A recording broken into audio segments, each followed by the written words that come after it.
We are following breaking news. Inauguration ceremonies for President-elect Donald Trump will be moved inside due to the dangerously cold temperatures forecasted for Monday. A blast of Arctic air will bring a polar plunge to a large stretch of the country this weekend. We're talking about highs that are 20 to 40 degrees below average across much of the nation. Meteorologist Michelle Grossman will have much more on the forecast in just a moment. But first, let's go to Washington, D.C. and NBC News Capitol Hill correspondent Julie Tsirkin. Julie, this is a big decision to move things inside. What do we know about the changes that are coming to the program, if anything? And what's the reaction from people who have obviously traveled across the country to be outside in D.C.?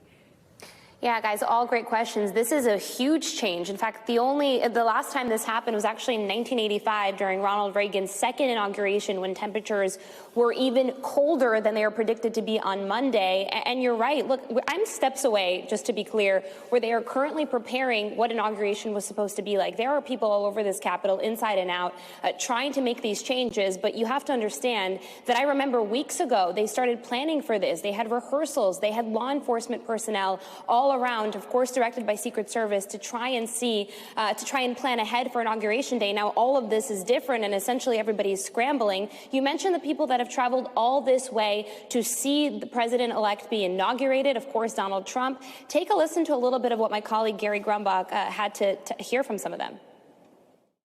It's actually something that we've been looking forward to for historical purposes, and being a part of it, that's once in a lifetime. Absolutely. We made all the plans, all the arrangements to come up and be a part of this event. There's going to be a viewing party at Capital One Arena for folks, but nobody's going to be outside now.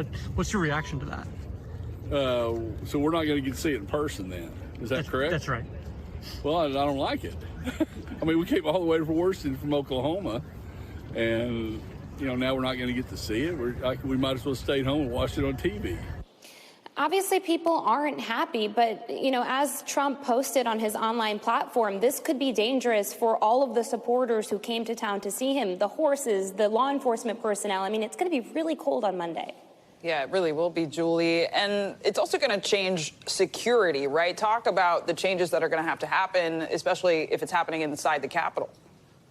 Look, Secret Service acknowledged that this change is something they will have to pay close attention to. Of course, the law enforcement protocol will be shifted around and changed. It's still too early at this point to know exactly what the new plan is. I mean, this is really such a live ball. There were rumors of it happening, but of course, nothing was official until it was. And now people are literally scrambling to make sure that everything inside the Capitol is secured. Secret Service leading on that, but U.S. Capitol Police, other law enforcement agencies closely coordinated on that. Of course, now Capital One Arena is involved here. The parade is no longer happening. So everything that they had planned, essentially almost everything, is now gone out the window, and they are starting from scratch here, guys.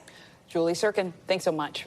Let's bring in NBC News meteorologist Michelle Grossman on the weather piece of this. So, Michelle, how bad is it going to be in the nation's capital, and just how extreme is this cold, and how long does it last? Yeah, hi there, guys. Well, it's going to be cold. We're looking at temperatures 20 degrees below normal for this time of year in and around the D.C. area. Other spots 40 degrees below what is typical for this time of year. And it's not just going to be the cold air temperatures. We're looking at the winds gusting up to 25 miles per hour on Monday. We're going to have wind chills of 5 to 10 degrees. So by 9 o'clock, just 20 degrees. The good news is we're looking at sunshine. The bad news is snow is falling the day before. So anyone standing outside will be standing on really cold ground. That's going to add to that feeling of just being blustery and cold. 22 by noon and 21 by 3. So notice those temperatures don't budge very far and even go down a degree by 3 o'clock. You notice this temperature here, the wind chill. That's what it feels like on your body. And that's really what your body tries to stay warm against these temperatures. So 5 to 10, that's what it's going to feel like.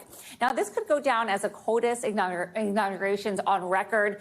The coldest one was in 1985, the second inauguration of Ronald Reagan, just 7 degrees. So certainly chilly, and certainly chilly in D.C. on Monday.